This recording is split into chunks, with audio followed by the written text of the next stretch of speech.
everybody, Merry Christmas. I thought I'd have a little chat to you because obviously it's Christmas Day and everyone's going to be really bored tomorrow and probably for the week ahead.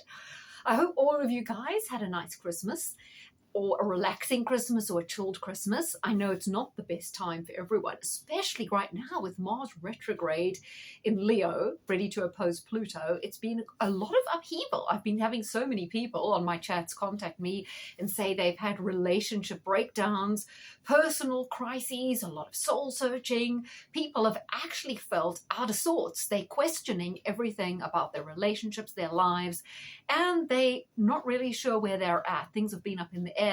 And it's a kind of a period where people have been airing grievances and coming to some, a rocky road towards some truths in their lives. So please, during this Mars-Pluto thing, which is going to be going on for 2 more weeks, be cautious. No knee-jerk reactions. If there's a crisis in any of your relationships, just, chill. Don't worry too much about it and let it all wash over you. Just take a step back and let things settle. Don't try to weigh in or escalate, because the last thing you want to do now is like damage escalation. So anyway, after saying that, I wish you all well. Just be extra careful as well. Mars-Pluto is also about accidents. I had one. I knew it was going to happen because it was triggering in my chart.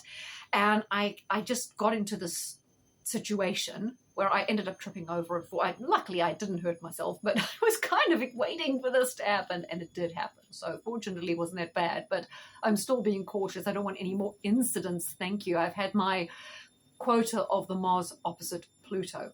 Now, what I want to use this to discuss is, for you guys who like looking at charts, I'm going to be looking at the Trump inauguration chart. And in terms of the UK, Starmer's chart, the UK's chart, and Nigel Farage's chart, because there is huge shakeups coming and we want to analyze it in detail. But I just wanted to do a chat to set the stage, to kind of mention some of the issues that will be the ingredients as we look at the chart. Now, Trump's inauguration chart, I wouldn't call it once in a lifetime. It's more like once in an epoch, once in a many 100-year kind of chart. It is really, when I say shocking, it's remarkable, this inauguration chart. And it leads me to believe that the next 4 years are going to be incredibly powerful in terms of the shifts we're going to be seeing, which matches so well with Pluto that's now in Aquarius, and with the fact that in 2025, all the planets are shifting signs. We've got Neptune and Saturn, which are moving out of Pisces and going into Aries, although they will go retrograde. So they're going to be moving back and forth across the Aries point, which is so pivotal. We've got Saturn conjunct Neptune, which has always been extremely important in developments with communism and the British Royals. We've got Uranus going into Gemini. And is there any I left out? Oh, yeah. Okay. We've got Saturn, Neptune, Pluto, Uranus. Yeah, they're all moving signs. Obviously, Jupiter is, but it moves every year anyway. It's not as remarkable. We've got the North Node going into Pisces. And one more thing. And we've got this Mars that's hanging around in Cancer because it's retrograde in Leo. It's going back into Cancer early New Year, and then it's like hovering around in Cancer till mid-April, which, as someone pointed out to me on one of these blogs, last happened before the last financial crash, that it was in Cancer for this long period. So I think that's also pivotal. So yeah, I'm really curious about Trump's inaugural chart, also because the moon is last quarter, which seems to indicate he won't see out his chart and they'll bring in J.D. Vance. And a lot of people say this pick of J.D. Vance is pivotal because he is so close with Peter Thiel of Palantir. And Palantir are so strongly connected with the technology world, military equipment, and the possible introduction of digital currency, right? So now I found it curious as last week when the major press, including, it started with the Washington Post and New York Times, then it was featured across the British media, them admitting that Biden was senile from day one. Now, most of you guys who watch me know that, we knew that all along. We were seeing the crazy clips. We were seeing, that, remember that famous one, my mind is going blank now. It was a really funny montage they had of all the mishaps he was having, right? So we knew from day one. But I'm curious as to why they're introducing it to the normies. What do the normies make of the fact that they were told for 4 years that this Biden person, who's senile, was the most powerful man in the world? And what does that say about the left-wing press, which is most of them in America, and the Obamas, who weren't only supporting him fully during those 4 years, but were going to support him running for a second term until it became blatantly obvious they couldn't. Surely the Obama's credibility is in the trash, as well as the credibility of the mainstream media, or do people just not think that far back? And what about every world leader who met with Biden? I mean, excuse me, I just want to do something there. Yeah, every world leader, including Starmer, met with Biden and acted like he was at the top of his game. Didn't Starmer say something like he was incredibly sharp? So every world leader, the Pope, all the press, the Obamas, they were all lying to people. And now the mainstream media was kind of trying to shift it onto Jill, saying, oh, well, she was pushing him. She was doing all this engagements and covering for him. She was a narcissist clinging to power. It's not really her, is it? It's the entire apparatus.